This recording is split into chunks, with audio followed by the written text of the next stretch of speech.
Hello good evening everyone, welcome to Mithila nursing classes. आज के हम इस वीडियो में सब्जेक्ट एजुकेशनल टेक्नोलॉजी कहिए या फिर नर्सिंग एजुकेशन कहिए, इस सब्जेक्ट का हम मोस्ट इंपोर्टेंट टॉपिक पढ़ना चाहेंगे। इसमें जो हमारा टोटल जो यूनिट है वो यूनिट है टोटल 8। हमारा फर्स्ट यूनिट का नाम है इंट्रोडक्शन एंड थ्योरेटिकल फाउंडेशन। इसी तरह हम जो है सेकंड यूनिट में पढ़ेंगे असेसमेंट एंड प्लानिंग।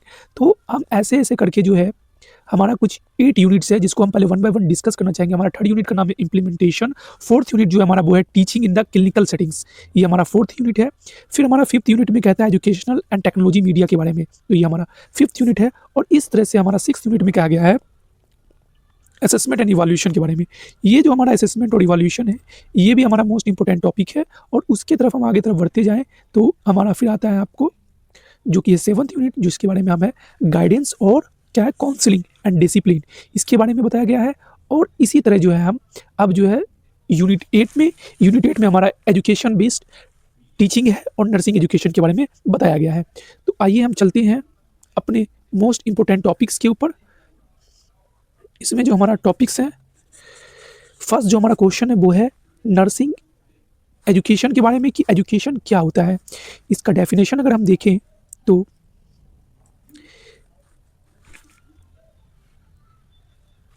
एजुकेशन के बारे में हमारा डेफिनेशन है। सबसे पहला जो एजुकेशन का डेफिनेशन दिया गया है वो विवेकानंद के द्वारा दिया गया है। डॉक्टर विवेकानंद जी क्या कहते हैं कि education is the manifestation of perfection already present. ये एक तरीके का एजुकेशन जो है ये हमें कहीं ना कहीं जो हमारे अंदर जो परफेक्शन है वो परफेक्शन को जो शो करने में हेल्प करता है। फॉर एग्जांपल ले लो कि ये एक लड़का है, इसके अंदर कुछ ना कुछ परफेक्ट चीज़ें हैं, परफेक्ट क्वालिटीज़ है, तो इसको शो करने के लिए, इसको मैनिफेस्ट करने के लिए जो है हमें क्या करना पड़ेगा, एजुकेशन की ज़रूरत पड़ती है। और अगर हम बात करें इसके दूसरा जो डेफिनेशन है वो डेफिनेशन दिया गया है अकॉर्डिंग टू प्लेटो। प्लेटो ने क्या कहा है, by education I mean that training which develops good moral in children by good habits. Good, अगर हम ट्रेनिंग करेंगे, किसी को ट्रेन करेंगे तो उसके अंदर जो है एक मोरल, एक जो हौसला है वो डेवलप होगा बच्चों के अंदर। और एक अच्छी चीज़ें, एक तो अच्छी चीज़ें, पहला चीज़ें क्या कि पहला चीज़ें है कि एक तो होगा हैबिट्स जो है वो आपका डेवलप होगा। और दूसरा होगा आपको मोरल मतलब बच्चों के अंदर जो है कॉन्फिडेंस बढ़ेगा। अगर हम बात करें कि जो एजुकेशन जो है वर्ड वो एक लैटिन वर्ड है और जो कि ड्राइव हुआ है एडुक्टम वर्ड से ड्राइव हुआ है। और ये एक लैटिन वर्ड है जो कि एडुक्टम वर्ड से क्या हुआ है, ड्राइव हुआ है, जिसका मतलब है एडुकेट, टू एडुकेट। क्या है, टू एडुकेट। तो हमने सिंपल भाषा में हमने समझ लिया कि क्या होता है एजुकेशन और इसके क्या है मीनिंग्स। तो अब हमें क्या करना है, आगे की तरफ बढ़ना है। फिर आते हैं हमारा जो दूसरा इंपॉर्टेंट चीज़ है वो है आपका एजुकेशन फिलोसफी। क्या है, एजुकेशन फिलोसफी एक तरीके का ब्रांच है of general philosophy which answer education questions. Education के जो कुछ क्वेश्चंस हैं, आपके कुछ प्रश्न के आंसर देते हैं, ये एक तरीके का फिलोसफी का ही क्या है, ब्रांच है। तो ब्रांच ऑफ फिलोसफी और जो कि आंसर देता है एजुकेशन के कुछ ना कुछ क्वेश्चंस के। अगर कोई एजुकेशन के रिलेटेड और एजुकेशन को डिस्क्राइब करने के लिए ही हम फिलोसफी देते हैं। और इसके डेफिनेशन की बात करें हम तो जॉन डेबे ने डेफिनेशन दिया था कि एजुकेशन एक फिलोसफी है, is the most significant phase of philosophy, for it through the process of education that knowledge is obtain. Education philosophy एक ऐसा मोस्ट सिग्निफिकेंट फेज है जो कि हमें नॉलेज को एक्वायर करने के लिए जो है काफ़ी ज़्यादा इंपॉर्टेंट है। फिर आता है strategies of to improve education को हम कैसे क्या कर सकते हैं, इम्प्रूव कर सकते हैं। तो हमने अभी तक तो देखा है पहला कि एजुकेशन क्या होता है, ये हमने समझा। और फिर हमने समझा कि फिलोसफी क्या होता है। नेक्स्ट जो हम टॉपिक में समझेंगे वो हम समझेंगे कि एजुकेशन को हम कैसे इम्प्रूव कर सकते हैं। तो हमारे पास क्या होना चाहिए, पहले से ही पीरियड नॉलेज होना चाहिए। क्या होना चाहिए, पीरियड मतलब जो है हमें पहले से ही जो हम एजुकेशन ले रहे हैं उसके रिलेटेड कुछ ना कुछ जो है नॉलेज हमें होना चाहिए। जब ही हम जो है एक बेहतर एजुकेशन प्रोवाइड कर सकते हैं। क्यों, यहाँ पर जो है कुछ ना कुछ टीचिंग के रिलेटेड बात हो रही है, टीचिंग लर्निंग प्रोसेस के लिए। तो टीचिंग लर्निंग प्रोसेस को बेटर बनाने के लिए हमारे पास नॉलेज जो है पहले से ही होना चाहिए। Already knowledge can recall before being new object. तो हमें कुछ नया पढ़ाने से पहले जो है पुरानी चीज़ों को एक बार रिकॉल करना ज़रूरी है, पुराने सबक को दोहराना ज़रूरी है। जो हमारा दूसरा यहाँ पर पॉइंट आ रहा है वो है use of appropriate teachings method. जो हमारा टीचिंग्स मेथड है वो भी एप्रोप्रिएट होना चाहिए, यानी कि हम proper black board, proper teaching methods क्या हो गया कि हम कैसे बच्चे को टीच कर रहे हैं। यहाँ पर हम बच्चे को डिमोन्स्ट्रेट कर रहे हैं, या फिर बच्चे को हम सिमुलेशन बेस्ड टीचिंग प्रोवाइड कर रहे हैं, या फिर ग्रुप टीचिंग प्रोवाइड कर रहे हैं। हम कैसे बच्चे को जो है टीच कर रहे हैं, which method we use for teaching in to enhance the teaching practice. हमारा जो फोर्थ टॉपिक है that is use of teaching aids. हम कौन सा टीचिंग एड्स यहाँ पर यूज कर रहे हैं, ये भी हमारे लिए इंपॉर्टेंट है। क्या है?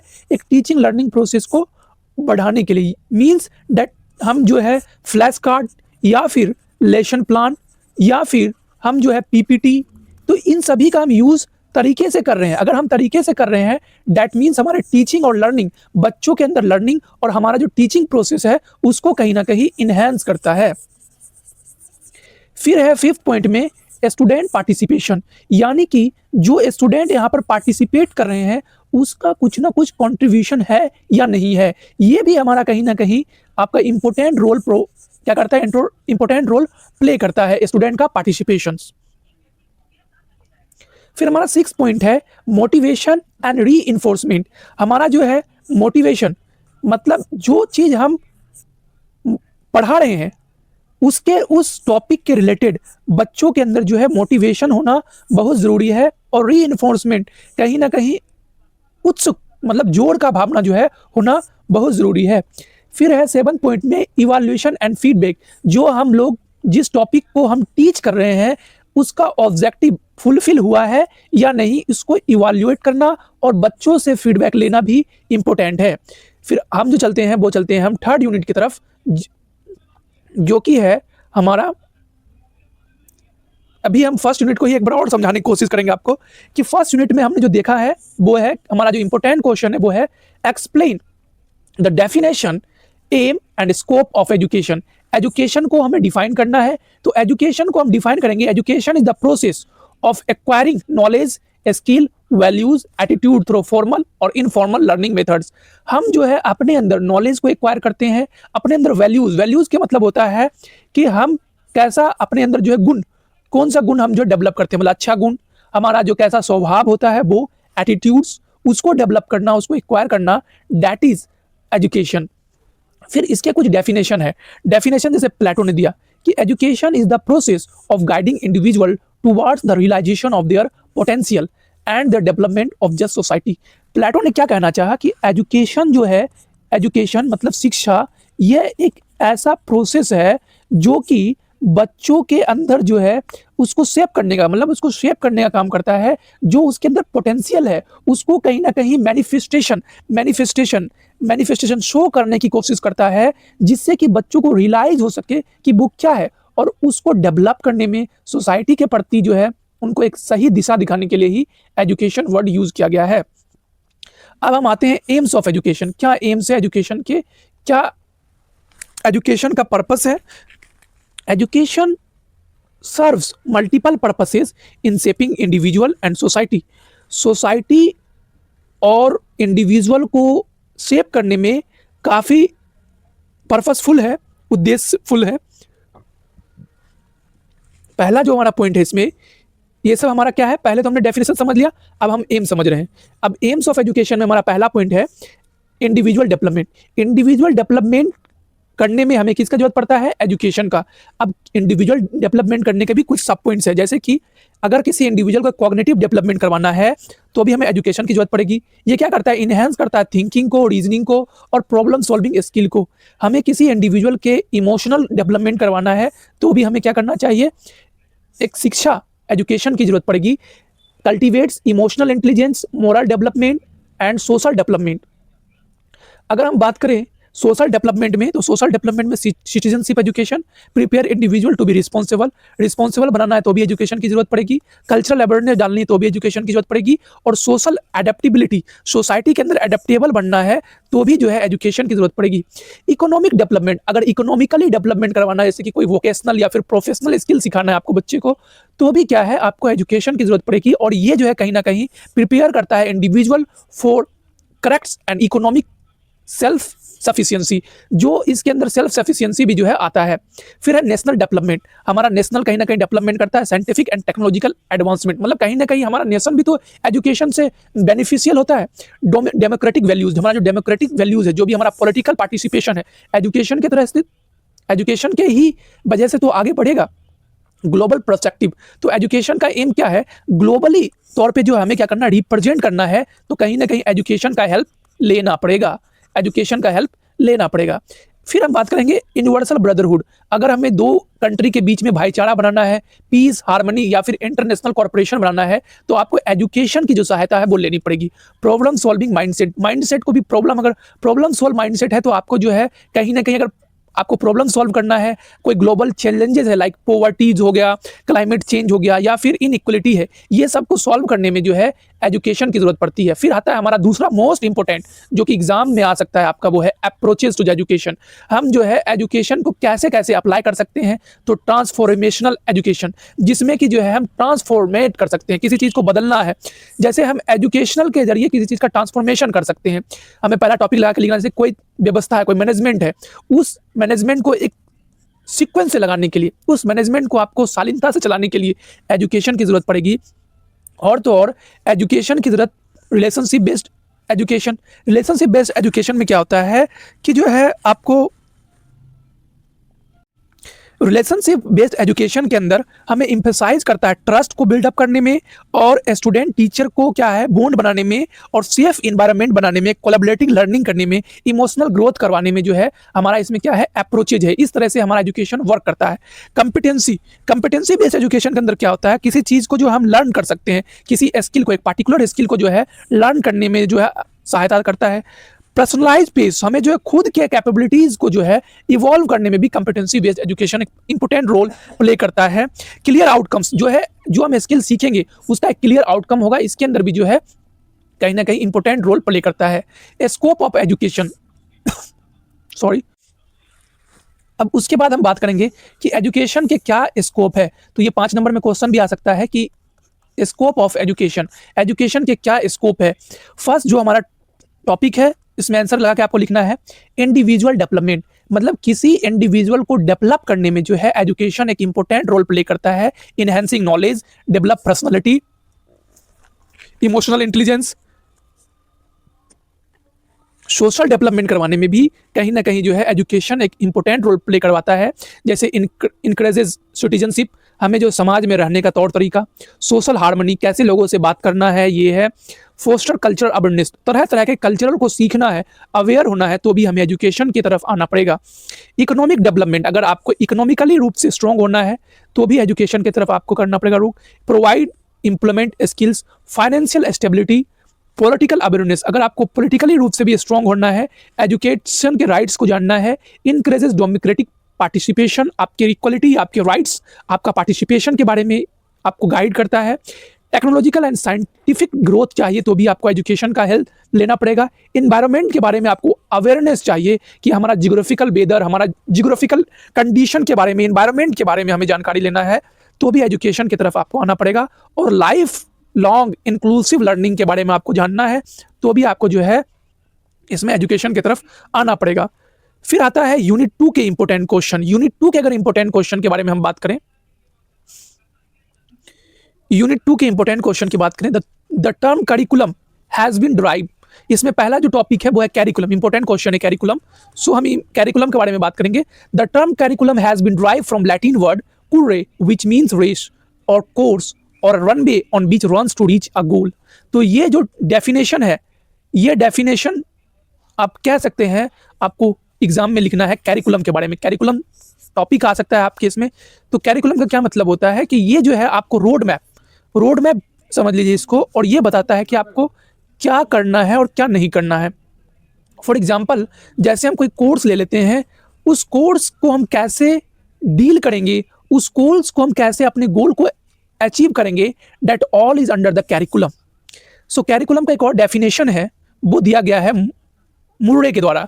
तो मुर्रे जी ने क्या कहते हैं, curriculum includes all those activity which are utilize by the school to attain aim of education. जो हमारा एम है पूरे कोर्स को करने में, जो हमारा एम है, फॉर एग्जाम्पल तो उस जैसे हम एग्जाम्पल लेते हैं बीएससी नर्सिंग की, तो इसमें जो हमारा रोल है, जो भी हमारा एम है, तो क्या एम है कि इसको अचीव करना है, और अचीव करके जो है हमें कैसे कैसे अचीव करना, क्या क्या रिक्वायरमेंट्स हैं, कितने सब्जेक्ट हैं, कैसे एग्जाम होगा, एग्जाम का क्राइटेरिया क्या है, all under the curriculum.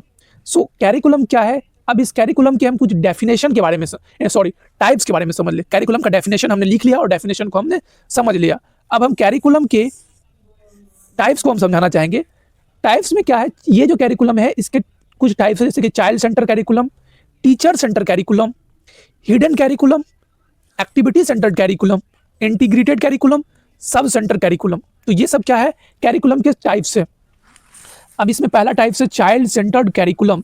Child centred curriculum में जो है हम क्या करते हैं, फोकस करते हैं इंडिविजुअल के लर्निंग कैपेसिटी को, कि इंडिविजुअल कैसे लर्न कर रहा है और क्या क्या उसकी कैपेसिटी है। दूसरा, टीचर्स का क्या रोल है as a guides. Student actively participate कर रहा है या नहीं कर रहा। हमने क्या किया यहाँ पर, जो हम इसके टाइप्स को जो हमने फ्लो चार्ट बनाया, इसी फ्लो चार्ट को चाइल्ड सेंटर कैरिकुलम हमने इसको हम यहाँ पर डिफाइन किया है। फिर अगला जो हमारा डेफिनेशन वो है टीचर सेंटर, मतलब जो इस वाले जो हमने यहाँ पर वाले इसको हमने क्या किया है, डिफाइन किया। तो पहले हमें क्या करना है, एक फ्लो चार्ट बनाना है और उसी फ्लो चार्ट को है 1 बाय 1 डिफाइन भी करना है, 2-3 आपको लाइन में। टीचर सेंटर कैरिकुलम से हम क्या समझते हैं, student follow the teachers. Teachers को स्टूडेंट फॉलो करता है, जो भी रोड मैप बताएगा टीचर्स की कैसे हमें ऑब्जेक्टिव्स क्या है हमारा इस बार का, तो उस ऑब्जेक्टिव्स को जो है हमें अचीव करने के लिए जो स्टूडेंट को है वो फॉलो करना पड़ेगा।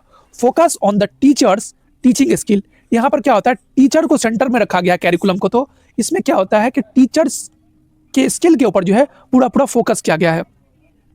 फिर है सब्जेक्ट सेंटर कैरिकुलम, ये भी इसके टाइप्स है कि जो फोकस ऑन सब्जेक्ट कंटेंट, क्या हमारा सब्जेक्ट का कंटेंट है, इसके ऊपर भी जो है कहीं ना कहीं फोकस किया गया है। फिर बात आता है कि हायर स्टडी और रिसर्च को भी फोकस किया गया है। तो सब्जेक्ट सेंटर कैरिकुलम में जो है आपको हायर स्टडी और रिसर्च के बारे में आपको ध्यान रखना है। एक्टिविटी सेंटर्ड कैरिकुलम से हमें क्या समझना है कि focus on activity done by student. Activity centred curriculum के अंदर जो है हमें किसके ऊपर बेसिकली फोकस करना है, जो भी एक्टिविटी स्टूडेंट के द्वारा किया गया है उसके ऊपर हमें क्या करना है, फोकस्ड रहना है। Student work is focus, student का जो वर्क है वो भी इसमें फोकस्ड रहेगा। दूसरा है हिडन कैरिकुलम, ये भी इसके 7 टाइप है। हिडन कैरिकुलम के अंदर क्या आता है कि अनप्लान्ड कैरिकुलम, जिसका कोई प्लानिंग नहीं हुआ है, एज नॉर्म्स के अकॉर्डिंग, वैल्यूज के according and animal learn in the school. ऐसे कैरिकुलम को हम हिडन कैरिकुलम कहते हैं। Integrated curriculum, different subject having inter related concept. तो डिफरेंट जो सब्जेक्ट है उसके अंदर कुछ ना कुछ कंसेप्ट जो है आपस में जो है क्या होते हैं, रिलेटेड होते हैं। तो ऐसे कैरिकुलम को जो है इंटीग्रेटेड कैरिकुलम कहा गया है। यूनिफिकेशन ऑफ डिफरेंट सब्जेक्ट, इसमें क्या होता है, यूनिफिकेशन होता है, 2 सब्जेक्ट का जो है यूनिफिकेशन होता है। अब हमारा दूसरा जो इंपॉर्टेंट क्वेश्चन आपका आ सकता है वो है कैरिकुलम डेवलपमेंट। कैरिकुलम डेवलपमेंट कैसा होता है। अभी तक के वीडियो में हमने जाना कि एजुकेशन क्या होता है, एजुकेशन के एम्स क्या होते हैं, एजुकेशन के डेफिनेशन को हमने समझा। अब हम समझेंगे एजुकेशन के फिलोसफी को समझा। अब हम समझेंगे कैरिकुलम को कैसे डेवलप किया जाता है, मतलब कैरिकुलम को कैसे बनाया जाता है। The curriculum is developmental process, it is a systematic and continuous and planned procedure used to design, implement, evaluate and revise an education curriculum made to learner and societal needs। Curriculum development एक process है और ये जो process है वो जो है वो भी सिस्टमेटिक है।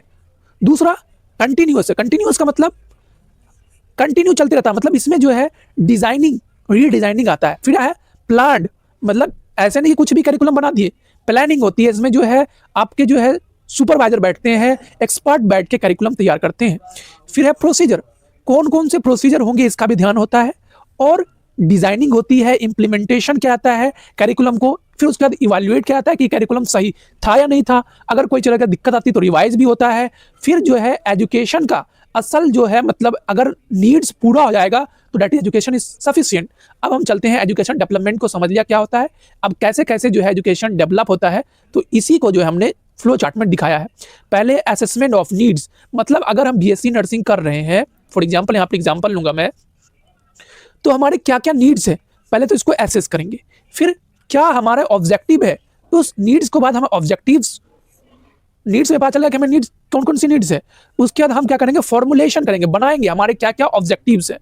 अब हमारा ऑब्जेक्टिव ही बन गया। फॉर एग्जांपल मान लो कि हमें जो है इसी सेमेस्टर 5th सेमेस्टर में एक बहुत ज्यादा इंपॉर्टेंट टॉपिक है एपिडेमियोलॉजी के बारे में पढ़ना, कम्युनिटी हेल्थ नर्सिंग में।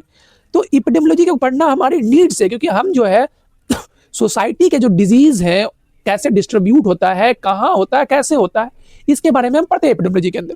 तो क्या उसके ऑब्जेक्टिव है, उसके बाद उस ऑब्जेक्टिव को जो है हमने नीड्स पता कर लिया कि हमें पढ़ना पड़ेगा, अब हम इसका ऑब्जेक्टिव्स पता करेंगे, फिर उसके बाद जो है हमें करना पड़ेगा कि हम कहाँ से पढ़ेंगे, फिर कैसे पढ़ाएंगे। अब हम टीचिंग कंटेंट ढूंढ लिए कि हमें कहाँ से पढ़ाना है, कैसे लर्निंग कंटेंट कहाँ से सेलेक्ट करना है, बुक हमने पता कर लिया, हमने कंटेंट निकाल लिया, करिकुलम में डाल लिया कि ये हमें पढ़ाना है, टीचिंग मेथड्स क्या होगा, कैसे पढ़ाएंगे, इस चीज को हमें चार्ट से पढ़वाना है, टीचर को बोलना है कि चार्ट से पढ़ाओ, या कोई मॉडल प्रिपेयर करो इसके रिगार्डिंग, या फिर कैसे इसको जो है आपको पढ़ाना है कोई सेमिनार करके। उसके बाद जो है हमें इवैल्यूएट भी करना है कि जो है ये सक्सेसफुल रहा, इस मेथड का सक्सेसफुल रहा या नहीं रहा। अब हम बात चलेंगे आपका दूसरा ही यूनिट के अंदर, वो है लर्निंग के ऊपर। सिर्फ और सिर्फ इंपॉर्टेंट के बारे में क्वेश्चन के ऊपर बात करेंगे कि लर्निंग क्या होता है। लर्निंग क्या, इसमें जो है पहले इंट्रोडक्शन को समझ लो। लर्निंग एक ऐसा प्रोसेस है, acquiring new understanding, knowledge, behaviour, skills, value, attitudes and preferences. Learning एक ऐसा प्रोसेस है जहां पर हम नॉलेज को, बिहेवियर को, स्किल को सीखते हैं, यही तो है लर्निंग। गेट्स एंड गेट्स ने इसका डेफिनेशन दिया, आप डेफिनेशन को समझ लो क्योंकि क्वेश्चन अगर आ गया तो इंट्रोडक्शन के बाद डेफिनेशन ही लिखना पड़ेगा। तो learning is modification sorry in behaviour through experiences and training. Learning एक तरीके का मॉडिफिकेशन है हमारे बिहेवियर के अंदर, हम एक्सपीरियंस से और ट्रेनिंग से जो है हम क्या करते हैं, मॉडिफिकेशन करते हैं अपने बिहेवियर का, दैट इज कॉल्ड लर्निंग। यही गेट्स एंड गेट्स ने बोला था सॉरी। टाइप्स ऑफ लर्निंग, अगर हम बात करें कि लर्निंग के कितने टाइप्स होते हैं, तो इसमें आपका आ गया visual learning, autonomy auditory learning, फिर आ गया kinesthetic learning, reading and writing learning.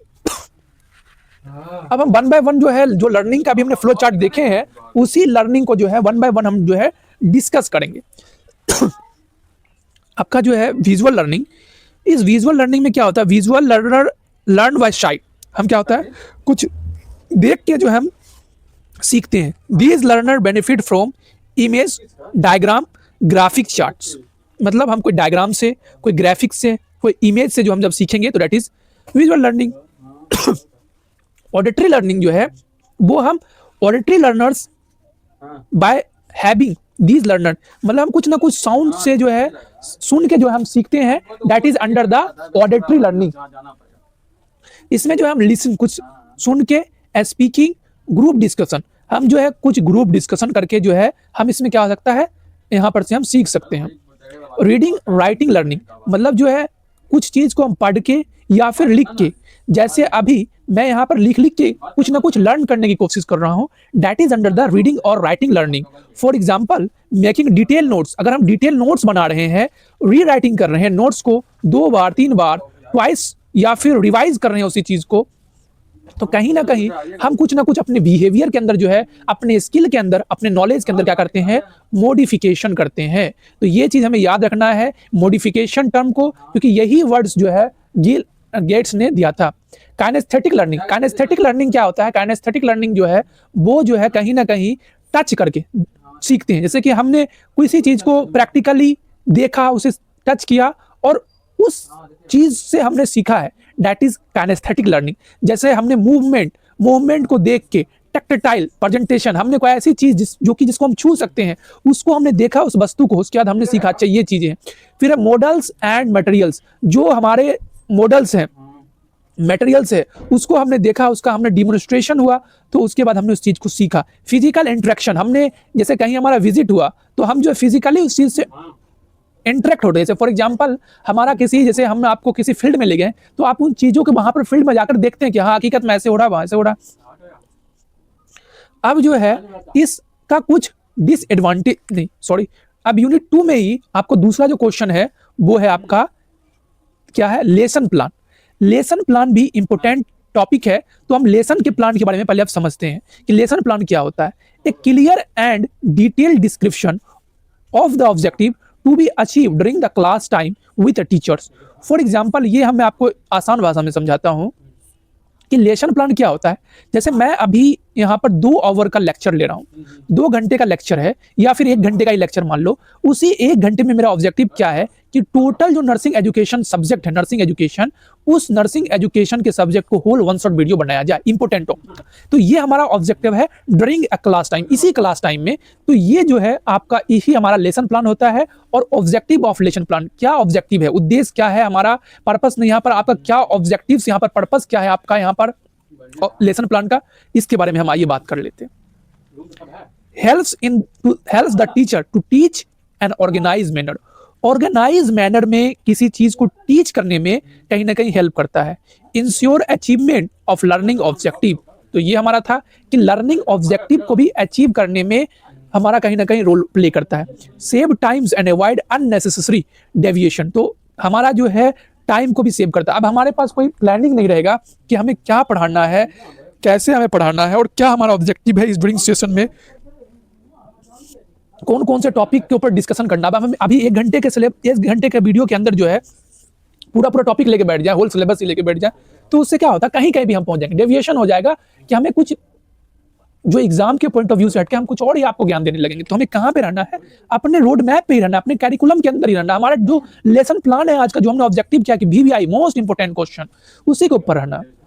Improve confidence and effective of the teachers, जैसे मैंने अभी लेसन प्लान बना के आया हूं, तो उससे क्या होता है कि हमारा जो है कॉन्फिडेंस और जो टीचिंग जो इफेक्टिव है वो भी कहीं ना कहीं इंप्रूव हो जाती है। क्या क्या कंपोनेंट्स है, आपको कंपोनेंट्स लिखने पड़ेंगे लेसन प्लान के। तो जो है जनरल ऑब्जेक्टिव और स्पेसिफिक ऑब्जेक्टिव होने चाहिए एक लेसन प्लान के अंदर। जो हम लेसन प्लान बनाएंगे कि उसके अंदर जो है जनरल ऑब्जेक्टिव और स्पेसिफिक ऑब्जेक्टिव जो है होने ही चाहिए। उसके बाद कंटेंट, कंटेंट आपके पास जो है प्रॉपर कंटेंट होना ही चाहिए। टीचिंग्स मेथड्स, जो हमारा टीचिंग्स मेथड है वो भी हमारा एक बेहतर टीचिंग मेथड होना ही चाहिए। टीचिंग एड्स, हम जो है विजुअली टीचिंग दे रहे हैं तो आपके अंदर कॉन्फिडेंस होना चाहिए। फिर आता है प्रेजेंटेशन, कैसे हम चीजों को प्रेजेंट कर रहे हैं वो भी हमें आना चाहिए, प्रेजेंटेशन स्किल्स। रिकैप्चुलाइजेशन, रिकैप्चुलाइजेशन के मतलब होता है at the end, sorry, at the end में जो है हम जो है 1-2 क्वेश्चंस उससे पूछते हैं रिगार्डिंग क्लास।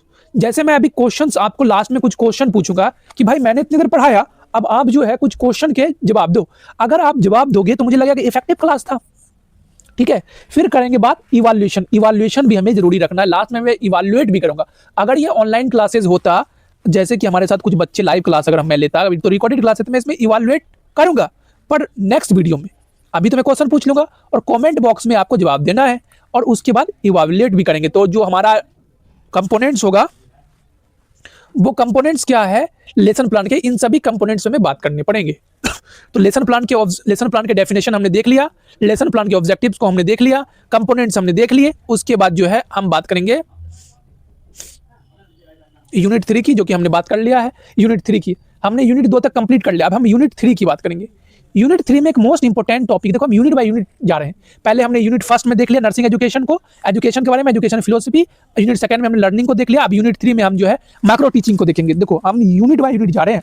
अब माइक्रो टीचिंग में क्या है, यहाँ पर माइक्रो टीचिंग को समझिए। Micro teaching is not a method of teaching, it is a strategies of developing teaching skill in a people teacher and modify their behaviour. ये हमारे जो एक टीचिंग मेथड्स हैं, जो कि नहीं कहा गया है, मतलब इसमें तो डेफिनेशन में नहीं है। माइक्रो टीचिंग एक मेथड नहीं है, बल्कि एक टीचिंग स्ट्रेटजीज है। टीचिंग कैसे करना है उसके लिए स्ट्रेटजीज है और डेवलप करता है टीचिंग स्किल को। ये कहीं ना कहीं हमारे टीचिंग स्किल को इंप्रूव करता है और एक जो पीपल टीचर, यहाँ पर पीपल टीचर कहा गया है, इस पीपल टीचर का मतलब होता है स्टूडेंट का। क्या मतलब होता है? स्टूडेंट का। और उसके बिहेवियर को क्या करता है? मॉडिफाई करता है। स्किल के बाद जो है कौन कौन सी स्किल की जरूरत, देखो हमने मैक्रो टीचिंग के डेफिनेशन को तो यहाँ पर नोट डाउन कर दिया। अब उसके बाद हमें क्या करना है, कौन कौन सी स्किल की जरूरत पड़ेगी मैक्रो टीचिंग में, इसका दूसरा हेडिंग लगाना है। कौन सी हेडिंग लगाना है? दूसरा हेडिंग लगाना है स्किल इन मैक्रो टीचिंग्स। अब जो है आपको जो है स्किल इन मैक्रो टीचिंग अंदर पहला स्किल जो है वो है skill of introduction. Macro teaching अगर आपको डिलीवर करना है तो आपको इंट्रोडक्शन का स्किल जो है वो प्रॉपरली आना चाहिए, प्रॉपरली आना चाहिए। उसके बाद आपको जो है दूसरा स्किल ऑफ एक्सप्लेनिंग, एक्सप्लेनिंग जो है वो भी आपको करनी आनी चाहिए। फिर skill of black board writing, black board writing करने की भी स्किल आपके पास होनी चाहिए। स्किल ऑफ डिमोन्स्ट्रेशन, डिमोन्स्ट्रेट करने की भी स्किल होनी चाहिए आपके पास। स्किल ऑफ री इन्फोर्समेंट, आपके अंदर जो है स्किल होनी चाहिए री इन्फोर्समेंट की भी। स्किल ऑफ स्टिमुलस वेरिएशन, जो है हर तरीके का स्टिमुलाई आपको जो है बोल के भी, कोई चीज आपको दिखा के भी आपको जो है उसकी भी स्किल जो है आपके पास होनी चाहिए। स्किल ऑफ क्लोजर, स्किल जो है आपको वो भी होना चाहिए कि हम कैसे क्लोज जाएंगे और कैसे हमें जो एंड करना है क्लास को, वो भी हमें आना चाहिए। तो ये हमारे स्किल थे। डेफिनेशन के बाद हमें स्किल लिखना पड़ेगा। फिर जो मैंने लिखा है वो है मैक्रो टीचिंग स्किल। आपको हेडिंग लगाना है और लिखना है macro teaching cycle. Macro teaching cycle जो है वो आपको बना के आना है पेपर के अंदर। तो ये जो मैक्रो टीचिंग का साइकिल है, आपको सबसे पहले लिखना है प्लान, फिर लिखना है टीच। पहले तो प्लान करना है, फिर टीच करना है उसी चीज को, फिर उसी चीज को जो है फीडबैक लेना है, फिर उसको रीप्लान करना है और रीटीच करना है और री फीडबैक लेना है। That is macro teaching cycle. आपको किसी बुक में पेचीदा भाषा में लिखना है, पर मैंने आपको इतना बता दिया, इतना भी लिख के आ जाओगे तो आपको आसानी से जो है क्वेश्चन का आंसर मिल जाएगा। इससे डेप्थ में आपको नहीं जाना है। एडवांटेज ऑफ मैक्रो टीचिंग, क्या क्या एडवांटेज है आपको? एडवांटेज तो लिखनी पड़ेगी ना जब कोई आप बता रहे हो। बिल्ड कॉन्फिडेंस, कॉन्फिडेंस जो है आपको बिल्ड करने में इनहेंस करता है macro teaching. Enhance communication of skill, हमारा जो स्किल है कम्युनिकेशन का उसको भी इनहेंस करता है। फिर आ गया practice before going to real settings, macro teaching जो है रियल सेटिंग में जाने से पहले भी एक बार प्रैक्टिस करवाता है। इंप्रूव नॉलेज ऑफ स्किल, हमारा जो नॉलेज है स्किल्स है उसको भी कहीं ना कहीं इंप्रूव करना है, तो भी जो है हमें कहीं ना कहीं मैक्रो टीचिंग की जरूरत पड़ती है। विल टीचिंग एटीट्यूड्स, एटीट्यूड्स अगर टीचिंग एटीट्यूड्स को आपको जो है कहीं ना कहीं डेवलप करना है, that is also under the macro teachings. Immediate feedback, हमें अगर इमीडिएट फीडबैक लेना है, फीडबैक अगर आपको इमीडिएटली चाहिए, that is also under the macro teachings. अब हम बात करेंगे यूनिट 5 की। यूनिट 5 के अंदर अगर हम बात करें दैट इज एबी एड्स, ये भी क्वेश्चन जो है बहुत ज्यादा इंपॉर्टेंट है। अब हम बात करेंगे एबी एड्स के बारे में, तो यहां पर आइए आप, सबसे पहले हम डेफिनेशन को ही देख लेते हैं। Audio visual aids, AV aids are the instructional device, ये कौन सा डिवाइस है? इंस्ट्रक्शनल डिवाइस है। दैट यूज साउंड, विजुअल और a combination of both to make teaching more effective, हमारे टीचिंग को जो है मोर इफेक्टिव बनाने के लिए एबी एड्स का यूज होता है। तो एबी एड्स जो है एक तरीके का डिवाइस है, हम कुछ ना कुछ जो है डिवाइस का यूज करेंगे और हमारा जो है टीचिंग जो है कहीं ना कहीं इफेक्टिव होगा। तो अब डिवाइस किस तरह का होगा? डिवाइस जो है हमारा डिवाइस फिजिकल डिवाइस है, इसमें फॉर एग्जांपल कोई साउंड, दूसरा है विजुअल में साउंड का मतलब यहां पर हमको ले लेते हैं स्पीकर, स्पीकर, और विजुअल के अंदर आ गया प्रोजेक्टर। अब प्रोजेक्टर के अंदर हम स्पीकर को जोड़ दें, स्पीकर को जोड़ दें तो उससे क्या होगा? अब हम प्रोजेक्टर को यहां पर प्ले करेंगे और स्पीकर भी रहेगा, तो हम कोई एनिमेशन वीडियो अगर चलाएंगे तो टीचिंग कितना इफेक्टिव हो जाएगा, है ना। जैसे अभी मैं चाहता तो कोई ना कोई एक एनिमेशन वीडियो लगा देता है इसको समझाने के लिए तुरंत का तुरंत, और एक स्पीकर का फोटो, पर इसके लिए क्या होगा? हमें ह्यूमन रिसोर्स की जरूरत पड़ेगी। ह्यूमन रिसोर्स का मतलब आदमी की जरूरत पड़ेगी इस चीज को करने में। और ये आदमी कैसे अगर हम जोड़ेंगे? बहुत सारे यहाँ पर ग्राफिक डिजाइनर को लाना पड़ेगा, तो उसके लिए चाहिए पैसे, और पैसे हमारे पास है नहीं। तो अब जो है आप अगर चाहते हैं मेरे वीडियो को और अच्छा बनाने को, तो इसमें आपको सपोर्ट करना पड़ेगा। तो मेरे वीडियो को जो है सब्सक्राइब करिए, लाइक करिए और चैनल को थोड़ा सपोर्ट करिए, जिससे कि मैं आदमी को जोड़ सकता हूं, मैं किसी ग्राफिक डिजाइनर को बैठा सकता हूं, जो कि मेरे चैनल के जो है और अच्छा और इजी वे में मैं समझाने का प्रयास करूंगा, फ्री में ही। मैं आपसे कभी चार्जेस नहीं लूंगा, ये तो आप ध्यान ही रखो, सपोर्ट करो बस मुझे। उसके बाद नीड ऑफ इंपोर्टेंस, क्यों जरूरत है? अब यहां पर हमने पूरा बात पढ़ेंगे ना। These include charts, AV aids के अंदर जो है charts posters, model, flash card, video, slides, OHP, computers, mannequins and projectors, ये सारे जो है AB एड्स के अंदर आते हैं। तो आप देख लीजिए यहाँ पर, और ये कहीं ना कहीं टीचर लर्निंग को क्या करता है, सपोर्ट करता है। क्या नीड्स है AB एड्स के, क्या पर्पसेज है AB एड्स के, क्या यूज है ऑडियो विजुअल एड्स के। दे सेव टाइम एंड एनर्जी, इस टाइम और एनर्जी को जो है कहीं ना कहीं सेव करता है। Hold student interest, student interest को भी कहीं ना कहीं होल्ड करके रखता है। बेस्ड मोटिवेशन, ये कहीं ना कहीं जब हम बेसिकली हम कोई प्रोजेक्टर पे पढ़ाएंगे, बड़े बड़े स्क्रीन पे पढ़ाएंगे और स्पीकर वगैरह साउंड का भी व्यवस्था कर देंगे तो मोटिवेट तो बच्चों को करता ही करता है। Improve and making teaching effective, ये जो टीचिंग्स को इफेक्टिव बनाने में भी कहीं ना कहीं इंप्रूवमेंट करता है। डेवलप नॉलेज, हमारे नॉलेज को भी डेवलप करने में जो है कहीं ना कहीं सहायता देता है। ब्रिंग एक्सपेक्टेड बिहेवियर चेंजेस, ये जो है कहीं ना कहीं एक्सपेक्टेड बिहेवियर चेंजेस में कहीं ना कहीं हमारा मदद करता है। एक्टिव लर्निंग में भी ये सपोर्ट करता है। Provide concrete experience, attract the attention of according to choice. Handling large number of student, effective for distance education, हम डिस्टेंस एजुकेशन अगर हम ले रहे हैं तो कहीं ना कहीं हमारे पास जो है AB एड्स तो होना ही चाहिए, क्योंकि अगर हम दूर बैठ के अगर हम ऑनलाइन क्लासेस ले रहे हैं तो देखिए अभी हमारे पास क्या है, मोबाइल फोन है, स्मार्टफोन है, जब भी तो आप हमारे पास वीडियो देख रहे हैं। और दूसरा लार्ज नंबर, हम लाखों बच्चों को जो है फ्री में एजुकेशन प्रोवाइड कर दिए। इतना इंपॉर्टेंट पढ़ाने के लिए कितने लाख रुपए फीस देते हैं आप तो खुद देख रहे होंगे। क्लासिफिकेशन ऑफ AB एड्स, अब कुछ क्लासिफिकेशन भी है AB एड्स के sorry, based on senses use, कौन कौन से सेंसेस यूज करते हैं उसके बेस्ड पे जो है ऑडियो एड्स। जैसे हमने ऑडियो सेंसेस का यूज किया तो ऑडियो एड्स है, विजुअल सेंसेस का यूज किया तो विजुअल एड्स है ना। उसी तरह ऑडियो एड्स के अंदर radio, tape recorder, microphone, podcast. Visual aids के अंदर chart, model, poster, flash card और पिक्चर्स, ये आता है। ऑडियो के अंदर विजुअल एड्स, ऑडियो विजुअल, ये दोनों के अंदर जो है television, videos, animation, computer, power point, simulation. तो हमने यहां पर क्या देख लिया, ऑडियो एड्स के अंदर देख लिया, विजुअल एड्स भी देख लिया और दोनों का कॉम्बिनेशन देख लिया। ये तो इसका क्लासिफिकेशन हो गया based on senses, based on senses. अब हमारा जो क्लासिफिकेशन है इसी को हमने एक चार्ट में जो है आपको क्लासिफाई करना है। जब भी AB एड्स आए तो आपको क्या करना है, ऐसा ही चार्ट बनाना है जिसको लिखना है ऑडियो एड्स। ये जो ऑडियो एड्स है इसमें आपको जो है ऑडियो एड्स लिखना है, प्रोजेक्टेड एड्स लिखना है, नॉन प्रोजेक्टेड एड्स लिखना है और ऑडियो विजुअल एड्स लिखना है। चलिए इसका क्लासिफिकेशन देखिए आप। ऑडियो एड्स के अंदर जो है रेडियो आएगा, टेप रिकॉर्डर आएगा, पॉडकास्ट आएगा, माइक्रोफोन आएगा। प्रोजेक्टेड एड के अंदर आपको जो है स्लाइड्स आएगा, जो चीज को हम प्रोजेक्ट कर सकते हैं। जैसे हम स्लाइड दिखाकर कोई जैसे स्लाइड बनाए हैं बहुत सारा, तो उसको हम दिखा कर स्लाइड्स दिखा सकते हैं, प्रोजेक्ट कर सकते हैं। Film strip, computer, internets.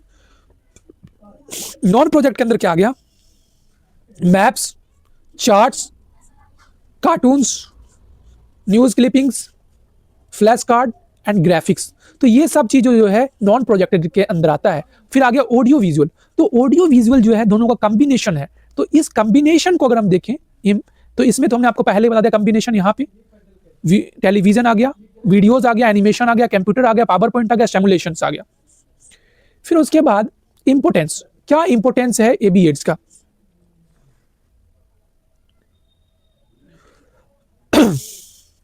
तो यहां पर इंपोर्टेंस की बात करें तो इंप्रूविंग टीचिंग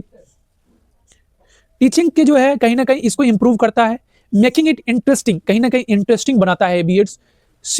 सिमुलेशन क्यूरियोसिटी को इंप्रूव करता है। जैसे हमने कोई चीज जैसे ऑपरेशन वीडियोस हमने दिखा दिया, स्विचरिंग का वीडियो दिखा दिया, आपने कैनलाइजेशन का वीडियो दिखा दिया, तो ये हमें जो है ना उस चीज को प्रैक्टिकली करने के जो है क्यूरियोसिटी को इंप्रूव कर देता है। क्योंकि फेज ऑफ लर्निंग, ये जो है कहीं ना कहीं हमारे जो है लर्निंग फेज को इंप्रूव करता है। प्रोवाइडिंग एक्टिव पार्टिसिपेशन, हमारे अंदर जो है एक्टिव पार्टिसिपेशन का भी जो है एक भावना जो है कहीं ना कहीं प्रोड्यूस करवाता है। इंक्रीज देयर अटेंशन, हमारे जो अटेंशन को है ये भी क्या करता है, इंक्रीज करवाता है। सिमुलेट थिंकिंग, हमारे थिंकिंग को जो है कहीं ना कहीं सिमुलेट करता है, इंक्रीज करवाता है। मोटिवेट एक्शन, हमारे एक्शन को जो है कहीं ना कहीं मोटिवेट करता है।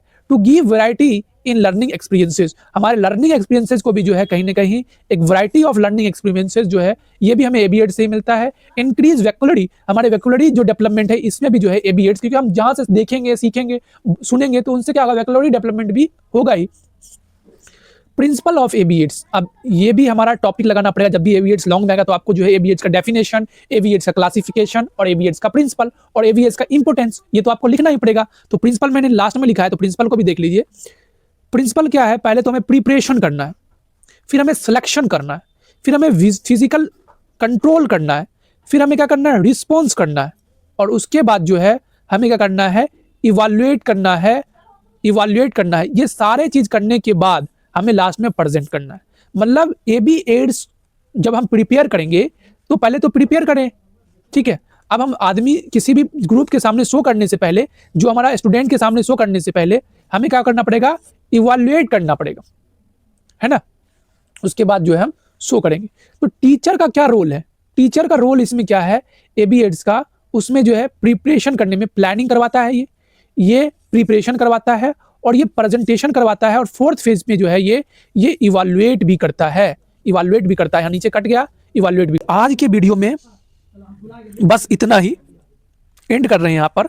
बट मैं एक चीज और बोलना चाहूंगा कि हमने नेक्स्ट पार्ट भी बनाया है, इसका कुछ क्वेश्चन और छूट गए जिसको कि हम नेक्स्ट पार्ट में डिस्कस करेंगे। उससे जो है हमारा पूरा इंपोर्टेंट कवर हो जाएगा। 99.9% हमने इस वीडियो में कवर कर लिया है।